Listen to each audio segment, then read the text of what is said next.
Assalamualaikum warahmatullahi wabarakatuh.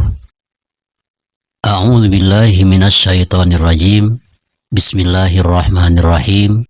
Ya ayyuhalladzina amanu tubu ilallahi taubatan nasuha. Shadaqallahul azim wa ma'nahu wallahu a'lam bil murad. Allahumma tub alaina qoblal maut wa rahmatan indal maut wa magfiratan ba'dal maut.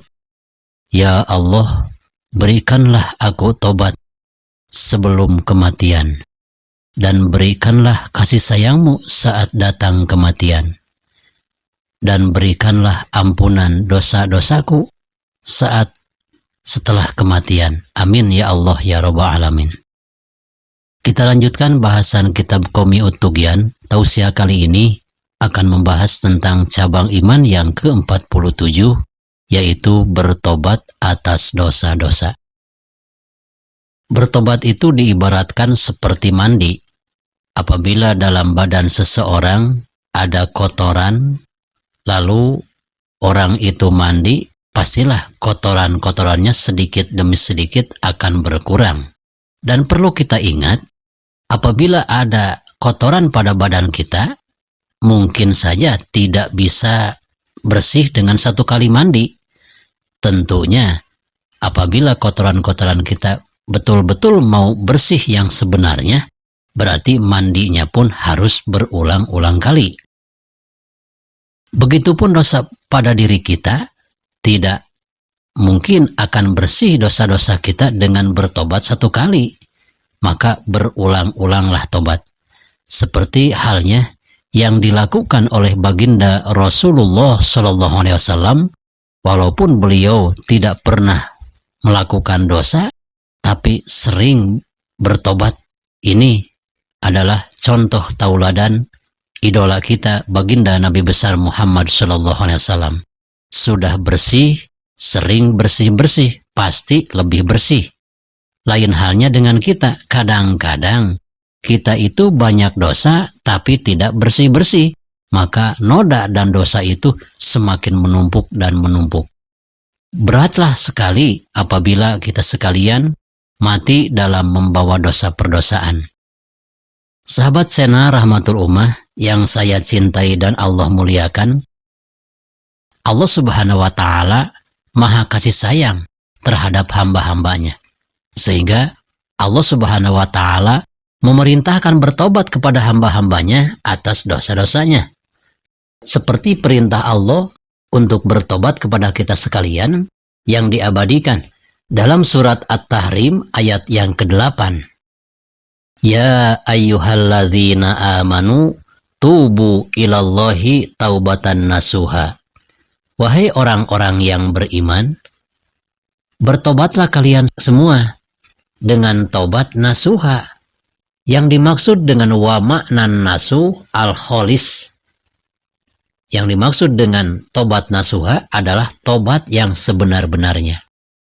Allah Subhanahu wa Ta'ala sangat mencintai orang-orang yang bertobat atas dosa-dosanya.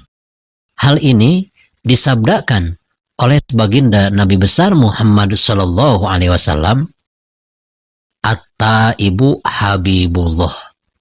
Orang yang bertobat atas dosa-dosanya itu adalah kekasih Allah Subhanahu wa Ta'ala. Walaupun dulunya orang ini pernah bergelut di dunia hitam. Segala dosa perdosaan telah ia lakukan.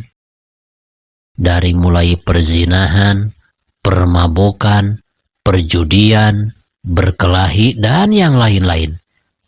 Tapi saat Allah Subhanahu wa Ta'ala memberikan taufik dan hidayah kepada orang ini, maka bagi orang yang sudah diberikan taufik dan hidayah oleh Allah Subhanahu wa Ta'ala, maka orang ini, walaupun perkiraan kita orang ini tidak mungkin mau bertobat atas dosa-dosanya, tapi apabila taufik hidayah Allah telah diberikan kepadanya, maka seberat apapun mereka tidak pernah bersujud, tidak pernah mengingat dosa-dosanya, tentulah akan mengingat dosa-dosanya. Itulah mahal-mahalnya taufik hidayah dari Allah Subhanahu wa Ta'ala.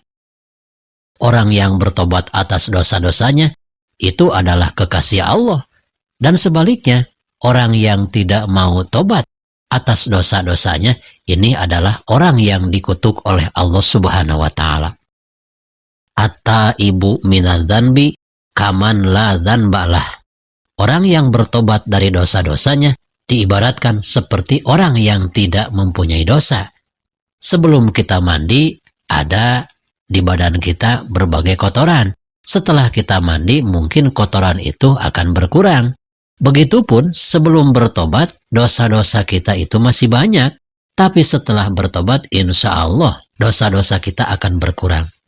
Sebesar apapun dosa-dosa kita, ingatlah Allah Maha Kasih Sayang kepada kita sekalian. Sehingga jangan sungkan-sungkan. Jangan sampai hidup kita itu putus asa.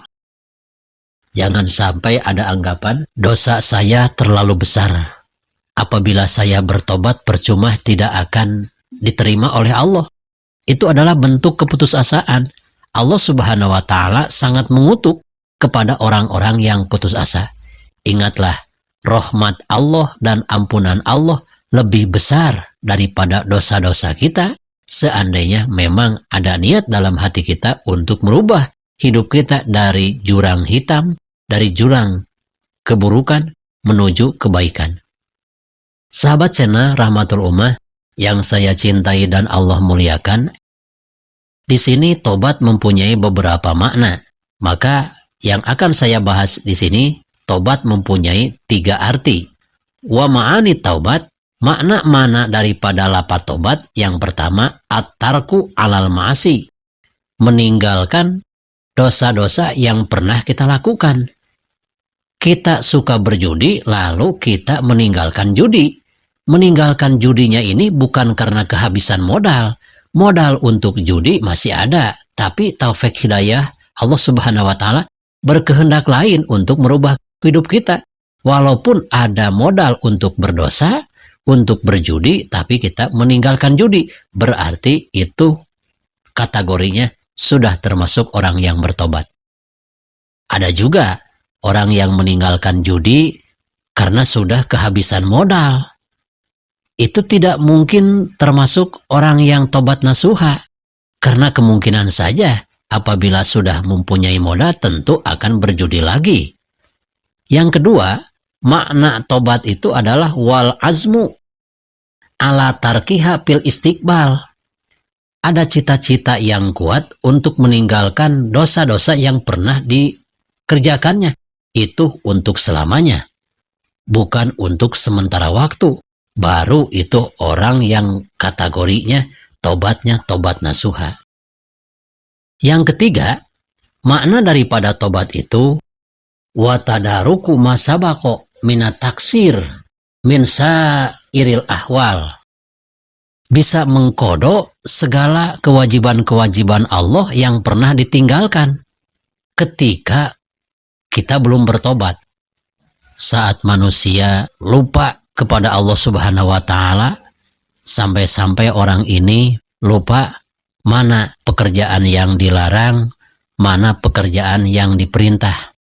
Perintah Allah dianggap larangan, larangan Allah dianggap perintah.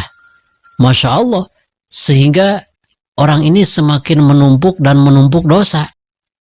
Maka apabila sebelum bertobat sering meninggalkan sholat, sering meninggalkan puasa, maka ketika bertobat harus dikodok sholat-sholat yang pernah kita tinggalkan saat kita belum bertobat. Maka diwajibkanlah bagi kita sekalian, seperti dalam kitab Sulamun Taufik, sebaiknya bagi orang yang bertobat itu al-qodou ma'afata, mengkodok kewajiban-kewajiban Allah yang telah ditinggalkan.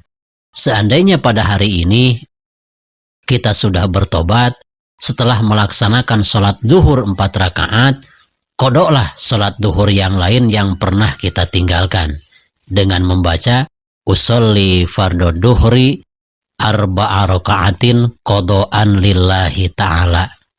Begitupun saat kita telah melaksanakan sholat asar 4 rakaat, diikuti juga sholat qodho asar selanjutnya, usolli fardal asri arba'a rakaatin qada'an lillahi ta'ala. Diusahakan setiap hari, baru orang ini termasuk orang yang bertobat. Karena apa? Mengkodok kewajiban-kewajiban yang diwajibkan oleh Allah yang pernah ditinggalkannya. Begitupun saat orang yang belum bertobat sering sekali meninggalkan ibadah puasa Ramadan. Maka ketika bertobat harus berani, harus mampu untuk mengkodok puasa-puasa yang pernah ditinggalkannya. Kalau kita merasa berat, yang namanya tobat itu tentu memerlukan menguras tenaga dan pikiran. Kalau memang badan kita itu mau bersih dari dosa, seberat apapun kita pernah meninggalkan 2 tahun berturut-turut selama Allah mewajibkan puasa Ramadan, kita belum pernah melaksanakan puasa. Lalu kita bertobat, kita sudah diberikan taufik hidayah oleh Allah Subhanahu wa Ta'ala, lalu mengkodok puasa. Niat saya berpuasa kodok fardu lillahi ta'ala. Bagaimana kalau kita pernah meninggalkan puasa Ramadan selama 1 bulan, kita membayarnya melalui kodok baru 15 hari, lalu ajal kita datang, dipanggil oleh Allah Subhanahu wa Ta'ala, lalu kita mati, maka insya Allah kita termasuk orang-orang yang bertobat di hadapan Allah, walaupun punya kodok puasa 1 bulan baru dikerjakan sebagian karena kita sudah ada niat untuk melakukan kodok, tapi Allah berkehendak lain memanggil kita dengan secepatnya, maka insya Allah kita termasuk orang yang baik karena sudah memulai kebaikan walaupun kebaikan itu tidak tamat. Mudah-mudahan tausiah cabang iman yang ke-47 ini tentang kewajiban kita yang selalu bergelut dengan dosa, apakah dosa besar, apakah dosa kecil, dosa kepada Allah maupun dosa kepada manusia, bertobatlah sebelum ajal menjemput. Wassalamualaikum warahmatullahi wabarakatuh.